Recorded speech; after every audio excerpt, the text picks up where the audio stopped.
Hey, Coach Tony here. Happy Thursday. Tomorrow's Friday. Getting ready for the weekend.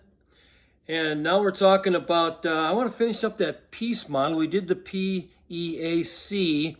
We finished up with some cognitive empowerment discussion in our last blog video. They call them a vlog, I think. Yeah. So now today I'm going to talk about the empowering of reflection. And empowering reflection and how that feeds into the pillar. The pillar is on tactical documentation, and really the key to getting from that negative flow of feelings and anxiety and that kind of thing to a more positive, happiness, joy, that kind of feeling state is basically comes from being able to document your successes that you're having throughout this process. And the successes come in just taking, I'm reading a book right now on atomic steps for anxiety management. And it's basically talking about you got to take steps to get there. Like I've talked about this, the 2-minute strategy for breathing on the sevens, where you just 7 seconds in, 7 seconds out, 7 seconds in, 7 seconds out. Hey, do it 7 times in a row, and then do it 7 times a day. Do it for 7 days, and I think you're gonna have a lot more peace just in the breathing process, which is basically the anchor. The anchor of our relaxation system is taking the appropriate breaths and getting comfortable and getting under control and being able to shift that negative mindset to a more positive one. So this empowering of reflection means that you kind of take a break sometimes and sit and be mindful and relax and say, okay, my anxiety management today has to take on a tone of where I'm focused on what am I doing once I get into that more of a positive thought process. I'm starting to get beyond. I'll give you an example. Today I spent some time reflecting.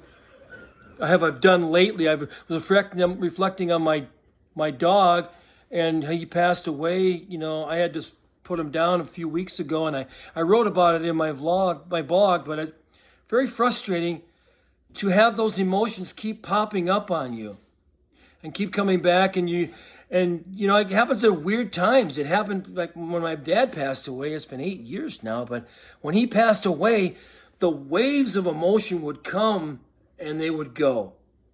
And the way I was able to, you know, kind of cope with those is to learn you got to journal. I spent a lot of time last summer fighting through some anxious times in the spring and summer, and you know, but I was journaling every single day. And when I journaled and reflected on the things that I was thinking about, a lot of them had a common theme, you know.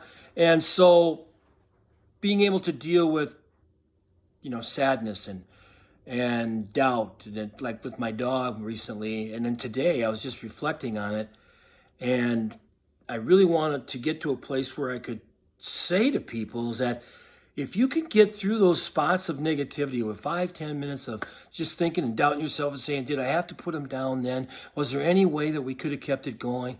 You know, kind of thing. And then, no, not really. There wasn't.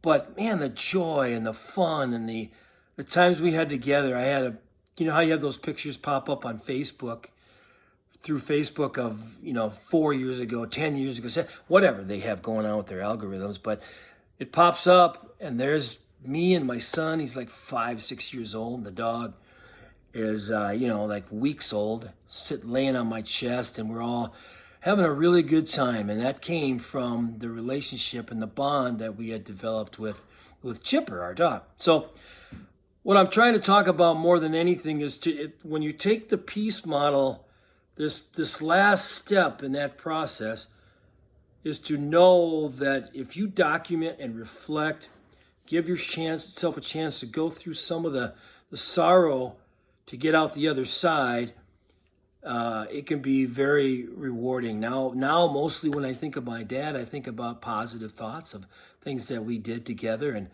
some of the sayings that he had. And now that I have them, I've turning into my parents, like that one commercial. So and we're there.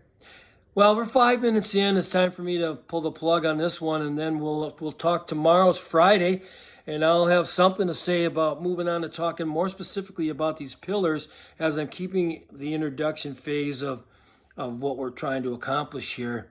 The online course has been published, and if you ping me for a discovery coaching session, then I'll give you the link, and you can go and do that first module for free and gather some information right off the bat. Some of the latest books on anxiety, some are on the spiritual side, some are just pragmatic approaches to anxiety management that can work for people that are, spiritual or not. For me, it works because, Jesus is my Savior, and that's the way I roll. And so that part of it works for me, but there's so much information that's out there right now. But as I was listening to a podcast the other day, this guy was talking about how so much of it is still qualitative. Even when you think about anxiety itself and the different things that cause people anxiety, all the different negative feeling states you can have, and the concepts are taking you more towards the positive side. The concept of faith is for joy and happiness. But it's a concept until you can get to the happiness and the feelings of joy that happen for people. And this is a process. It's always going to be a process for people, and we got to learn how we can do that together. So we'll talk again tomorrow, and we'll see you then.